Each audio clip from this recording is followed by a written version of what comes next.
मोहन भागवत ने खुद कहा है, जो इनका चीफ है आरएसएस का, उसने कहा है कि ये जितनी भी जातियां बनाई है, जितनी भी हिंदू धर्म में जातियां बनाई हैं, उसको बनाने वाले पंडित हैं, ब्राह्मण हैं, और जितने भी वेद पुराण हैं उनमें जो खिलवाड़ किया, उनमें जो टच किया, जो भी गंदा लिखा हुआ है वो केवल पंडितों ने लिखा है। ये मोहन भागवत जी का कोट है। योगी जी किसके लिए कह रहे हैं कि एक रहोगे तो नेक रहोगे? योगी जी मुद्दों को दबाने के लिए कह रहे हैं। योगी जी को मालूम है अगर मैं जाऊंगा पब्लिक में तो कोई मुझसे शिक्षा ना मांग ले, कोई मुझसे हॉस्पिटल इलाज ना मांग ले। देखिए बच्चों का क्या हाल हो रहा है, अभी बच्चे कितने एक्सपायर हुए हैं। योगी जी के शासन में 3-3 बार बच्चे एक्सपायर हो गए, 3-3 बार आग लग गई हॉस्पिटल में। उसका जिम्मेदार कौन है? हरिजन। मैं बार बार कह रहा हूँ, हरिजन वर्ड संवैधानिक नहीं है, संवैधानिक नहीं है। योगी जी फंस गए हैं बोल के, उनको मालूम नहीं है हरिजन कहते किसे हैं। अगर हम हरिजन है तो योगी जी कौन है, उनके फादर मदर कौन है? किससे डर है, किससे डर है? 140 करोड़ के देश में 100 करोड़ हिंदू है ना, बाकी तो 20-22 करोड़ मुस्लिम है। तो 20-22 करोड़ से आप डर रहे हो क्या?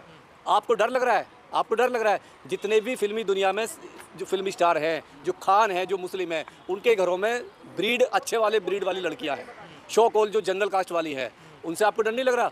गुंडों का कोई इलाज है क्या? इन्होंने कानून से जातिवादी गुंडों का इलाज है जूता। जूता ले लो हाथ में और जातिवादी गुंडा जहां भी दिखाई दे इतने मारो कि उसका चेहरा लाल हो जाए।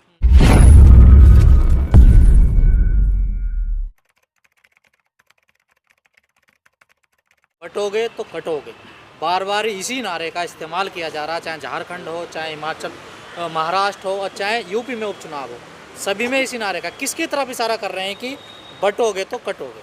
देखिए कुछ नहीं है, बीजेपी पूरी तरीके से डर चुकी है। जिस तरीके से बीजेपी ने पूरे 10 साल में शासन किया है, यूपी के अंदर 7 साल हो गए हैं, और सारे मुद्दे जो मुद्दे होते हैं, जो पब्लिक के रूट लेवल के मुद्दे होते हैं, शिक्षा, स्वास्थ्य, रोजगार, उन मुद्दों को दबाने के लिए अपनी जो निकम्मेपन है, जो इनका निकम्मापन है, उनको दबाने के लिए एक नारा दिया, फेक नारा, कि बटोगे तो कटोगे। बांटने वाले कौन है, काटने वाले कौन है, ये आपको तय करना पड़ेगा। बांटने वाले आप लोग हो। आपने इस मानव जाति को, जो हिंदू धर्म में मानव जाति है, जो सनातनी परंपरा है, आपने 6700 जाति में इसको बांट कर रख दिया, और फिर आप कहते हो कि बटोगे तो कटोगे।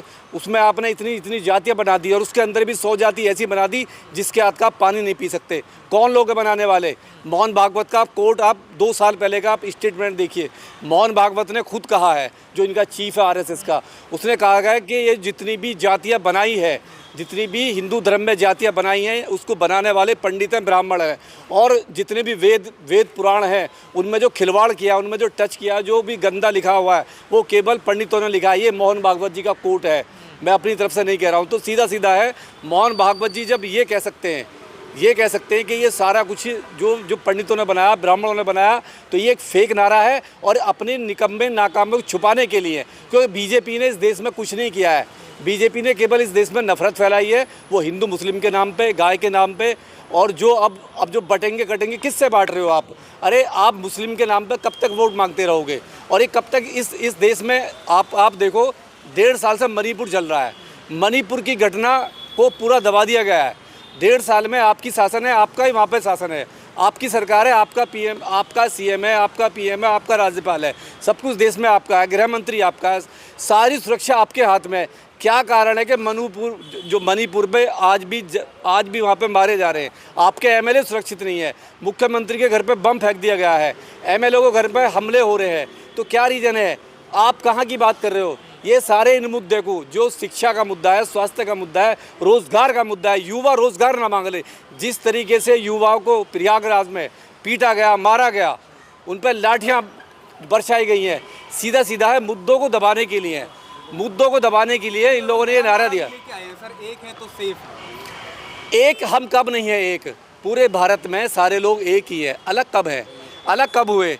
अलग करने वाले ये लोग हैं, यही लोग हैं अलग करने वाले, और ये जाति के नाम पे अलग कर रहे हैं। जब हमारे एक मेघवाल बच्चे को, जब इंद्र मेघवाल को पानी के मटके पे छूने पे मार दिया जाता है, तो कौन सेफ है उसमें? हम जो SC ST अनसेफ है। किससे? जनरल वालों से, मनुवादियों से, जो मनु की औलाद है, जो आज भी मनु को अपना बाप मानते हैं।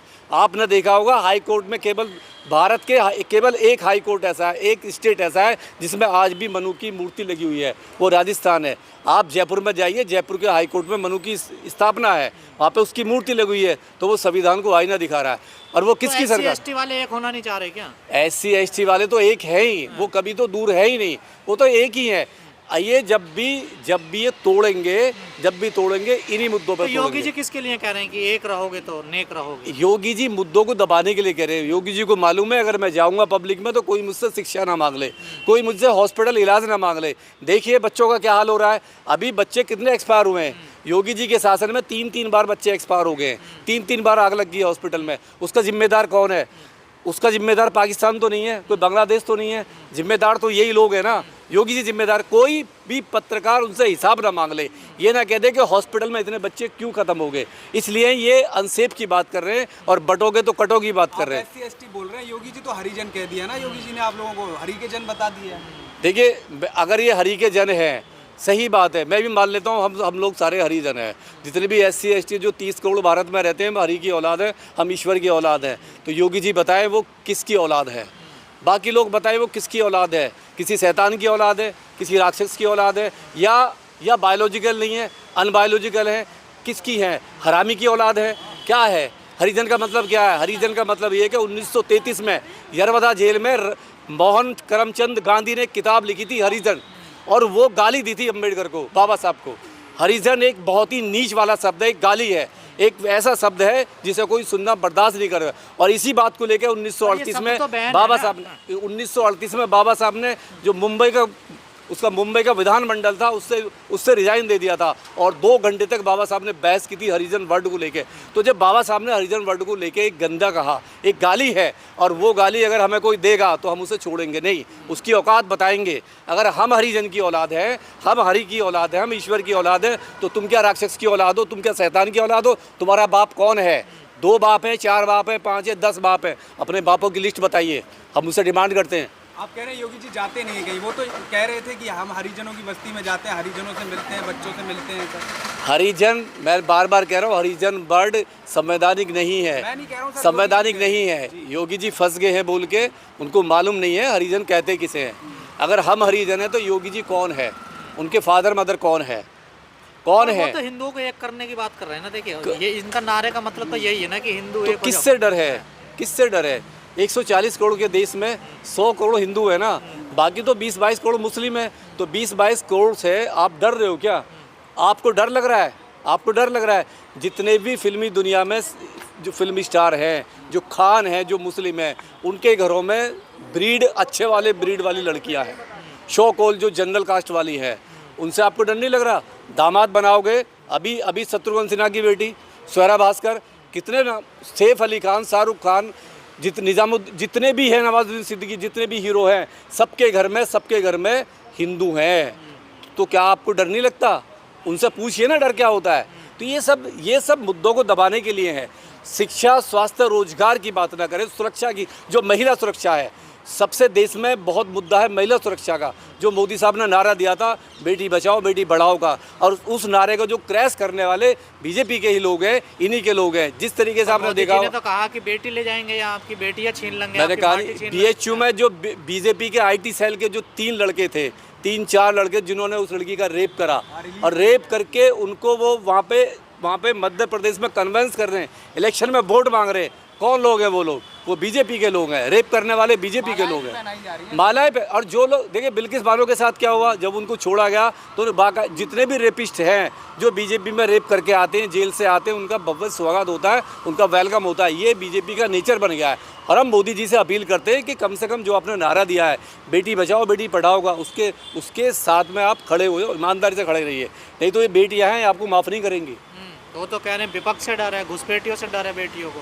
बेटियों को अगर डर है, जैसे महिला पहलवान हमारी रेसलर जो बेटियां थी, जो देश का गौरव थी, उनको डर किससे था? बीजेपी का ही था ना, वो बीजेपी का ही था ना, वो किसी और का तो नहीं था, वो कांग्रेस का तो नहीं था, बाकी किसी पार्टी का नहीं था। और जिस तरीके से पूरी बीजेपी पार्टी ने उसको बचाने की कोशिश की और बचाया, और उल्टा उन महिला पहलवानों पे ही लाठीचार्ज किया, उनको ब्रूटल तरीके से घसीटा गया, उनकी पिटाई हुई। तो ये तो पूरी दुनिया ने देखा है।